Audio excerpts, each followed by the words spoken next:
Coming up in today's newscast, the United States midterm election results are in, Israeli billionaire diamond magnate Lev Leviev's son and brother are arrested in connection to a major smuggling operation, and the Israel Antiquities Authority discovers a series of 2,000-year-old drawings.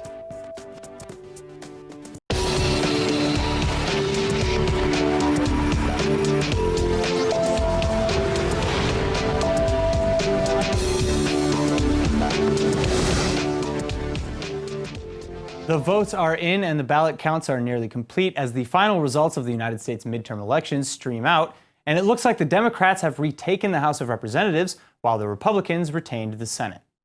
The outcomes were very close, though, with the final tally still pending as of this report, but for now at least, the Democrats have claimed 222 seats in the House of Representatives against the Republicans' 199.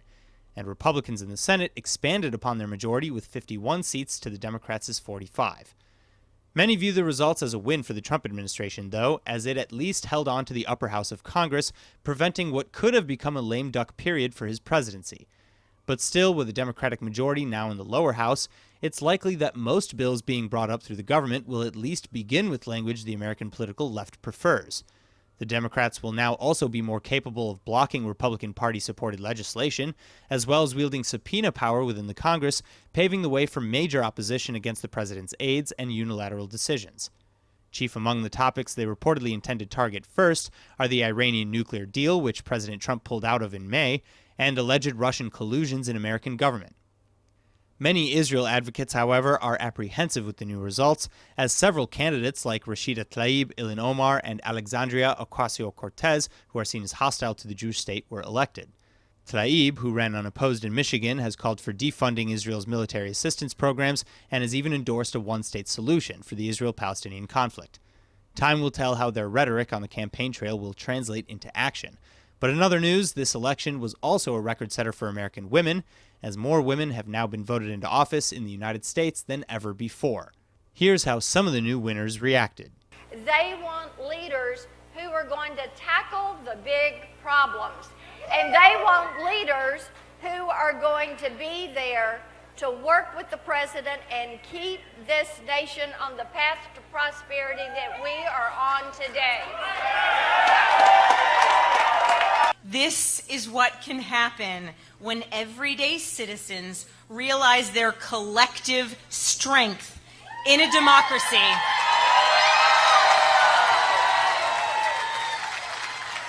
And when they join with their neighbors to stand up for what they believe in and they use their voices at the polls.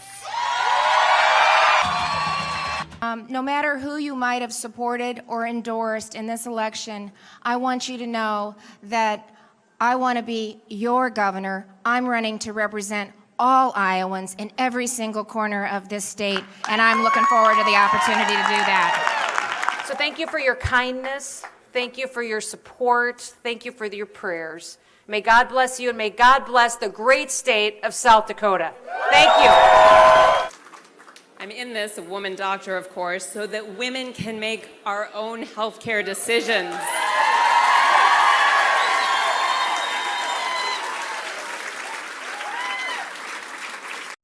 Joining us now via Skype with more on the midterm election results is former ambassador in Washington and expert on the United States-Israel relations and the Middle East, Yoram Ettinger. Ambassador, thank you for being with us today.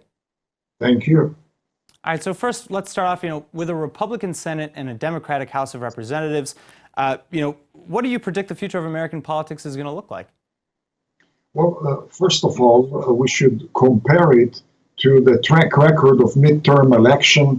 In 1994, Clinton, as president, suffered a resounding defeat, losing 54 seats in the House for the Democrats and losing 6 seats in the Senate. Obama lost in 2010. He lost 63 seats in the House and 9 seats in the Senate. And therefore, a loss of roughly 25, maybe up to 30 seats in the House during Trump's first midterm, but gaining a few seats in the Senate, maybe 3, maybe up to 5. This is, relatively speaking, a semi-successful midterm election for Trump. The result will be that his room of maneuverability will be slightly constrained by the House. However, due to the control of the Senate, he will be able to appoint many more federal judges, maybe one or two more Supreme Court justices. He will be able to change members of the cabinet without being concerned about the majority in the Senate. But and my question with that is that with the power to subpoena, more appointees and to really take a deeper look at Trump's aides, do you see that this next few years might look like a lame duck presidency? Well, again, as I said, the Democrats may choose to turn the life of the president into a miserable experience. However, there is a price to be paid for that. Will it render him an ineffective president? Well, it will make it more difficult for him to face effectively the Ayatollahs, Russia, China, ISIS, other forms of terrorism. It will make his conduct of foreign and national security policy much more difficult, but all that will exert a very severe price from the U.S. as a whole, from the population in America as a whole, and that may exert a very severe price for from the Democrats during the next cycle in 2020. I see. All right, now let's move on to some of the Democratic candidates who recently won. As I mentioned in the previous article, there are three specific candidates that won: Alexandria Ocasio-Cortez, Ilhan Omar, and Rashida Tlaib, who are viewed, at least by many in the Jewish community, as hostile towards Jews in the diaspora and/or Israel. How would you respond to that? There's no doubt that we lost some very powerful friends, the chairman of the Foreign Relations Committee, the chairwoman of the subcommittee on the Middle East, and many other such friends in the House, especially in the Senate.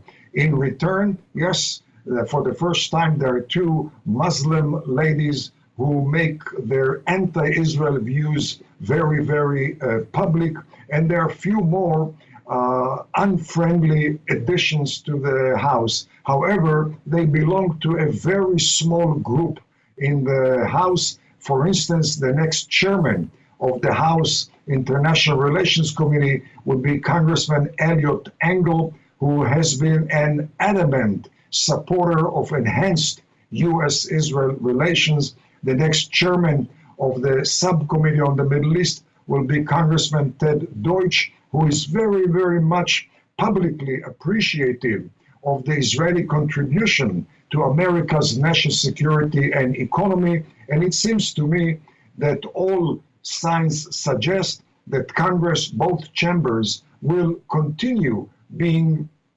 the most steady and effective base of support for Israel's ties with the U.S. in Washington and anywhere in the world. All right, Ambassador Ettinger, it's been a pleasure. Thank you so much for joining us again today. Thank you. The new list of renewed American sanctions against Iran has been imposed and publicly detailed now, much to the chagrin of the hardline Islamic regime. And these sanctions particularly target Iran's booming oil industry, which is a vital source of income for their struggling economy. The Iranian economy has sharply sunken over the past year, causing massive inflation. Still, the White House insists that the sanctions are not intended to overthrow the government, but rather to cripple Iran's oil-dependent economy, force Iran to dispose of its nuclear ambitions, and persuade it to stop supporting regional terror group proxies. The sanctions cover 50 Iranian banks and subsidiaries, the shipping sector, Iran's national airline, over 65 of its aircrafts, and Iran's atomic energy organization. We're going to have sanctions that even go beyond this. We're not simply going to be content with the level of sanctions that existed under Obama in 2015. More are coming, and even more important, perhaps, we are actually going to have very strict, very tight enforcement of the sanctions that do exist. Iran right now is in the escape and evasion mode. They're going to try and get around the sanctions. We're determined to prevent that. As for the countries given temporary exemptions, they will now have to deposit all revenue into an escrow account, which Tehran will only be allowed to use for humanitarian humanitarian purposes. United States Secretary of State Mike Pompeo discussed the waivers, which were issued to countries which have already cut purchases of Iranian crude oil over the past 6 months. The Iranian regime has a choice. It can either do a 180-degree turn from its outlaw course of action and act like a normal country, or it can see its economy crumble. We hope a new agreement with Iran is possible. But until Iran makes changes in the 12 ways that I listed in May, we will be relentless in exerting pressure on the regime. But in light of the new sanctions, Iranian President Rouhani has warned that, quote, "We are in the economic war situation. We are confronting a bullying enemy. We have to stand to win," end quote. He then compared Iran's current situation involving the United States with the war against Iraqi dictator Saddam Hussein in the 1980s. Military drills have also been reportedly ramped up. Finally, Rouhani also claimed that 4 powers met with Iran in September during the United Nations General Assembly to attempt to salvage the deal. Although he did not name the countries, authorities speculate that there are China, France, Russia, and Britain, who have all already made their criticisms of the White House's actions clear. The IDF is now setting up to partially demolish the home of Balkan Industrial Zone terrorist Ashraf Walid Sulaiman Nalawa, a month after his deadly shooting attack claimed the lives of 2 Israelis. On Tuesday, the head of IDF Central Command issued the demolition orders for the 2-story home where Nalawa lived in the West Bank village of Shweka, and the order comes after Nalawa's family appealed to the court against the demolition was struck down. Then later today, IDF forces reportedly raided the home of the terrorist and again arrested Nalawa's father and sister. Meanwhile, the families of the victims, Kim Lev-Leviev and Ziv Hajbi, along with hundreds of Israelis, marched to the Balkan Industrial Park calling for severe reprisal measures against the terrorist. Lev-Leviev father, Rafi, said, quote, "We demand the death penalty for terrorists," end quote, and Hajbi's brother Tal criticized the IDF for issuing a demolition order for the terrorist's basement and ground floor, but not for the whole house. He said, quote, "A partial demolition of the terrorist's home is unacceptable. The whole home must be razed," end quote. The Israelis in the march were draped in Israeli flags while holding signs of the victims' faces and names, all while they chanted, quote, "Death to terrorists." Many also zip-tied their hands together to highlight the gruesome state in which Yechezkel was found after being shot dead. IDF troops are still searching for Nalawa, who has been on the run since killing his co-workers on October 7th. Israel is a world center for diamond cutting and polishing, with one of the biggest exchanges in the world right here in Ramat Gan. But it isn't our diamond prowess that's making news this week. According to new reports, Israeli diamond tycoon Lev Leviev's son and brother are among 6 suspects arrested Monday as part of a probe into suspected diamond smuggling. Billionaire magnate Lev Leviev is implicated too. Leviev's brother Moshe, son Zvulun, and 4 others were detained already in connection to the probe. 3 are former and current employees, one of whom was the former manager of Leviev's plant in Russia. And Yehuda Assol, the 6th suspect, is accused of serving as a courier and smuggler for the diamonds. Together, they allegedly operated a diamond smuggling ring for years, bringing into Israel an estimated 300 million shekels in illegal product. As a result, police want to question Leviev as well, of course, and a close source says Leviev might actually even return to Israel voluntarily, though that is not yet confirmed. On Tuesday, the tax authority and the Israel police seized assets worth millions of shekels owned by Leviev. Among those assets are cash and diamonds found at the Leviev's company LLD, as well as a land registry regarding his private villa in Savion. LLD responded in a statement saying, quote, "Mr. Leviev and the companies under his control are acting in accordance with the proper norms while adhering to the law, and we hope that the matter will soon be clarified and the suspicions proved baseless," unquote. Former CIA employee and whistleblower Edward Snowden spoke to a crowd of 150 Israelis at a software event on Tuesday, organized by the Israeli media consultancy firm O. But while there, in a shocking revelation, Snowden claimed that Israeli technology was used to target and track murdered Saudi journalist Jamal Khashoggi. Khashoggi was killed and disappeared from the Saudi consulate in Turkey last month. Snowden also accused the Israeli NSO firm of selling a digital burglary tool which could cost lives. He countered the claim that surveillance gadgets provide security. Snowden said simply that surveillance is not about safety, surveillance is about control. He also discussed Facebook, saying that the popular social media site tries to convey that they care about people, but this is incorrect. He stated that Facebook only cares about your data, and that, quote, "their product is you, the story of your life and the lives of your neighbors," end quote. In 2013, Snowden leaked classified information about the American National Security Agency to several journalists, who then published the information in several U.S. publications. This leak turned out to be the most sensitive leak in the history of the United States intelligence, and Snowden was charged in absentia on 2 counts of violating the Espionage Act of 1917 and theft of government property. But his whereabouts were not at the time known. Then in 2015, Snowden leaked a classified document that revealed intelligence gathering efforts by the US, the UK, and Israel against Iranian targets. Thus, Snowden continues to be one of the most wanted fugitives in the world, and if he is ever captured and extradited, he could face life in prison or even the death penalty. Bringing an end to a 56-year-long search, the Israeli military has just announced the discovery of the remains of pilot Lieutenant Yakir Naveh. Naveh went missing in 1962 when his plane crashed into the Sea of Galilee. In May of 1962, Naveh and a trainee were flying in a training mission when they flew too low over the Galilee. Their engine then cut out for some reason, and the nose of their craft fell forward. The resulting crash would kill both Naveh and the cadet in training, Oded Kutan. Kutan's body was found in 1963, however, with no sign of Naveh nearby. Naveh's remains were finally found among parts of the aircraft on October 25th at the bottom of the sea, and the body was then positively identified a short time later by forensic investigators. The search was a grueling on-again, off-again process, however, with the head of an IDF dive team telling the Times of Israel in 2016 that although the lake is not that large, quote, it's complete darkness and it's cold. We're talking about 57 degrees Fahrenheit or 14 degrees Celsius, end quote. That's well below the temperature at which hypothermia can set in. The dive master continued to explain that divers could only go under for about 30 minutes at a time due to the depth of the dive, and that the visibility was constantly minimal because of the soft bottom sediments. It wasn't until a private external company with advanced technology was involved that Naveh was finally located. Naveh's family has since been notified of his discovery, and his funeral has been scheduled for November 13th at 3 p.m. at the Kiryat Shaul Military Cemetery in Tel Aviv. Lots of entrepreneurs have remarkable ideas but need help to accelerate their companies, and that's where the Barclays accelerator powered by Techstars comes in. Returning to tell us more about it is the managing director, Hila Ovil-Brenner. Hila, thank you so much for being with us. Thank you. Thank you for your time. It's my pleasure. You know, you send a lot of interviews our way. Of course. A lot of companies, a lot of amazing companies. I send great entrepreneurs your way. They're incredible. And so, you know, that's kind of what I want to get at. You know, first of all, where do you find all these companies? They find you, I assume. But, you know, how do you work with them? What is your process? And you know, tell us a little bit about the program in general. Well, it's an amazing program, and it's really a combination of two giants. So we have, on the one hand, Barclays, with all the connections, strategic potential partners, etc. And on the other hand, we have Techstars. It's a worldwide network that help entrepreneurs succeed. So it's an amazing program because it puts all these great benefits together, and we find all these amazing entrepreneurs, especially here in Israel, but also worldwide. Now, okay, so what's maybe some of the new things that Barclays Techstar, you know, is doing right now? Well, it's incredible because this worldwide network, Techstars, works with like so many different partners. So we work with, aside from Barclays, with SAP, with Metro, with Amazon. So all the time we're looking for startups and we send them our way to different potential accelerators. And here in Israel, we focus on fintech and cyber.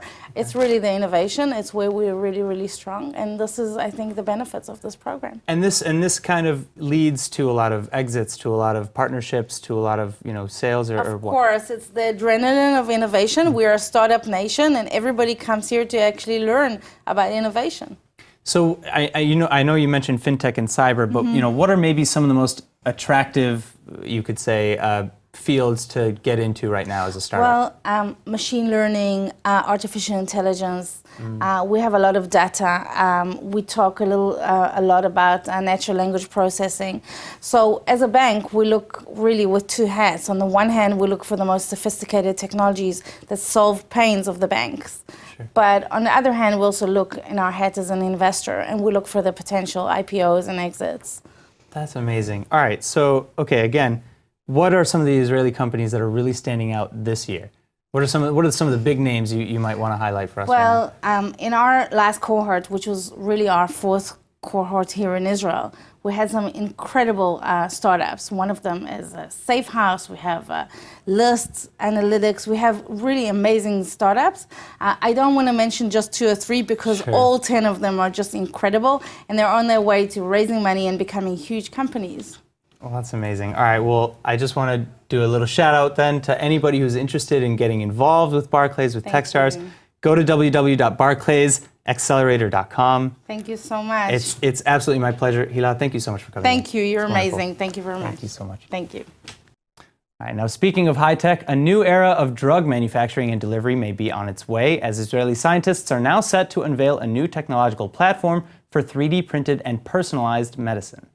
The technology was developed by scientists at the Hebrew University of Jerusalem, and Professor Makdassi, the head of the Hebrew University's 3D and Functional Printing Center, says the researchers have the proof of concept for their hydrogel capsules and will now look for more funding in order to move forward with the technology. Their findings will be presented today to the second annual 3D Printing and Beyond conference, which also looks at other innovations in the fields of electronics, defense-related technologies, 3D printed food, 3D printing for the automotive field, and more. Further, the conference is set to gather over 700 leading local and international academics and industry experts. But Hebrew University's cutting-edge 3D drug fabrication technology will allow complex design of drug delivery systems. That means printing customized and personalized medications out of hydrogels, which can expand, change shape, and activate on a later specified delay schedule. This ability will enable doctors to more accurately tailor exposure and dosage levels for individual patients. If you've ever confused the cities of Nazareth and Nazareth Elite as the same place, you're apparently in very good company, and the residents of Nazareth Elite, or Northern Nazareth, are sick of it. So now it appears that the mayor of Nazareth Elite, Ronen Plot, plans to change the name of the city so that tourists will not be confused when they visit. Mayor Plot stated that the time has come for Nazareth Elite to have its own identity, and he hopes that by this Christmas the change will be official. Plot may be onto something too, as due to the confusion with the names, there have been many visitors who get the two cities mixed up. And in fact, Israeli citizens, Knesset members, cabinet ministers, and even Prime Minister Netanyahu have at one point or another mistakenly called Elite the city of Nazareth. Even Israel's first Prime Minister, David Ben-Gurion, who actually founded the city in 1957, accidentally wrote Nazareth in several documents when he really meant to be referring to Nazareth Elite. And you can figure out pretty quickly why the confusion is annoying to visitors too. Nazareth holds particular significance to Christians as the family of Jesus Christ hails from the city of Nazareth, and this is where Jesus was said to remain for the majority of his life. But the currently named Nazareth Elite has nothing to do with that story, and Mayor Plot insists that while the two cities have been on excellent terms, they're, quote, two separate entities with entirely different identities and character, end quote. For one, Plot continued, Nazareth is the largest Arab city in the entire state of Israel, while Nazareth Elite is the largest Jewish city in the Galilee. Plot will be submitting an official proposal for name change during Nazareth Elite's upcoming first council meeting, and there are no reports yet on what the new suggested name will be. It may not look like much to you or me, but what you are about to see are 2,000-year-old engravings left upon the walls of a Roman period water cistern. The carvings were discovered by the Israel Antiquities Authority in Beersheba during an archaeological dig in preparation for a construction project, and they include images of ships and zoomorphs. The cistern itself is roughly 5 by 5.5 meters wide and 12 meters deep, and it includes a hewn and plastered staircase leading to the bottom. The walls of the cistern were also covered in plaster where the thinly engraved lines were discovered, and according to rock art and graffiti expert at the IAA, Dr. Davida Eisenberg-Degen, 13 ships were engraved with actual technical details, suggesting a real working knowledge of ship construction too. Eisenberg-Degen added that the cistern likely served a Roman residence nearby and was maintained and used all the way through the modern era. It was dirty and filled with some sediment, but among the ancient carvings, some ceramic shards and ammunition shells dating back to World War I were also found. And now for our Hebrew word of the day, we learned earlier of a new innovation enabling the creation of 3D printed and personalized drugs. So our word of the day is tlat meimad, which is three-dimensional in Hebrew. Three-dimensional or tlat meimad describes an image that includes the perception of depth. There are 3D or tlat meimad films, for example, that have an illusion of making you feel like you are part of the movie, and that the objects you are seeing are not flat but rather in the round. Just remember that not everything has to be in 3D or tlat meimad. Give classic illustration and film another chance. I, for one, always get headaches from the blue and red glasses. Anyway, let's take a look at the weather forecast. Tonight has a chance of scattered showers and a cool low of about 61 or 16 degrees Celsius. Then tomorrow you can expect partly cloudy skies and very little change in temperatures to a high of around 76 or 24 degrees Celsius. All right, that's it for today's news. Today's exchange rate is 3.67 shekels to the American dollar. Remember to sign up for our daily newsletter at iltv.tv, and don't forget to follow us on Facebook at Israel English News and on Twitter at ILTV News. I'm Aaron Porras. Thank you for watching.